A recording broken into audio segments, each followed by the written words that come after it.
réaliser un dessert 100% végétal et sans gluten.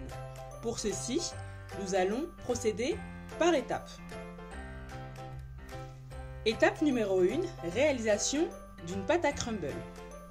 Pour ceci, nous aurons besoin de 150 g de poudre d'amande, 150 g de farine de sarrasin, 150 g de sucre. Pour ma part, j'ai mis 2 tiers de cassonade et 1 tiers de sucre à la vanille, 150 g de margarine végétale et une pincée de sel. Pour préparer la pâte à crumble, nous allons tout d'abord mélanger l'ensemble des ingrédients secs. Dans un bol, mettre la farine de sarrasin, la poudre d'amande, le sucre et la pincée de sel. Puis mélanger le tout. Une fois les ingrédients secs bien mélangés, y faire un puits et y ajouter la margarine. Puis mélanger le tout du bout des doigts. Une fois la margarine bien incorporée, vous obtiendrez une pâte sableuse comme celle-ci. Mettez-la au moins 15 minutes au frais. Deuxième étape, réalisation de la crème. Pour ceci, nous aurons besoin de 50 centilitres de boisson végétale de votre choix, de 40 g de maïzena, de 50 g de sucre et de quelques centimètres de gousse de vanille.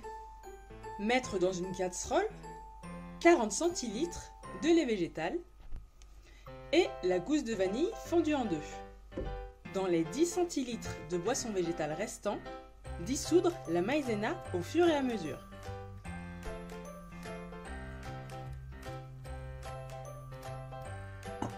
Pendant que le lait chauffe sur feu doux, y ajouter le sucre.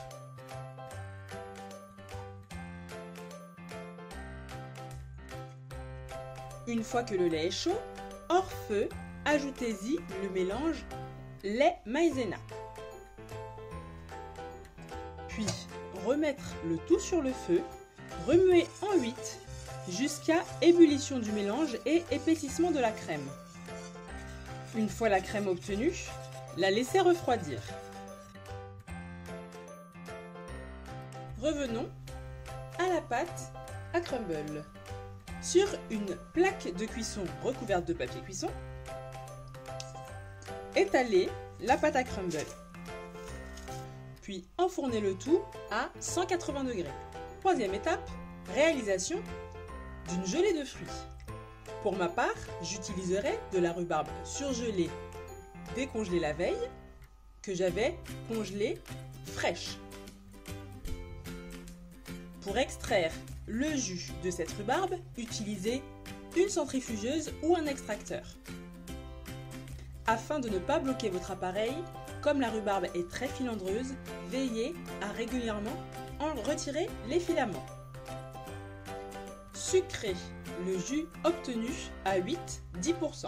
Afin d'obtenir de la gelée, je vais dissoudre un sachet d'agar-agar dans un peu d'eau que je vais porter à ébullition. Je ne cuis pas la totalité du jus de rhubarbe car la rhubarbe ne doit surtout pas être cuite.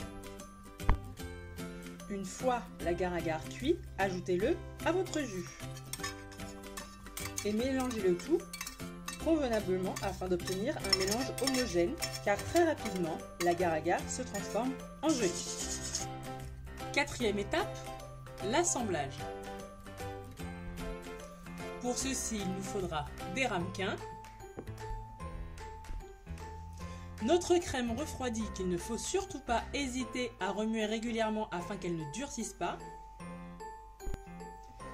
notre pâte à crumble cuite et à nouveau réduite en poudre, et la gelée de rhubarbe encore liquide. Mettre dans chaque ramequin 2 cuillères à soupe de pâte à crumble. Recouvrir d'une bonne cuillère à soupe de crème et finir par la gelée de rhubarbe. Recouvrir d'un film et laisser au frais toute une nuit. Afin de ne pas perdre les restes, j'ai utilisé de la pâte à crumble crue comme fond de tarte. J'en ai réparti de manière équitable dans des moules à tarte et j'ai aplati le tout avec les doigts.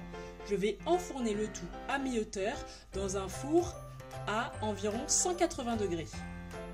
Une fois les fonds de tarte cuits, laissez-les refroidir, puis répartir le reste de gelée de rhubarbe. Mettre ensuite au frais toute la nuit. Et voici le résultat final après toute une nuit passée au frais. Bon appétit et à bientôt!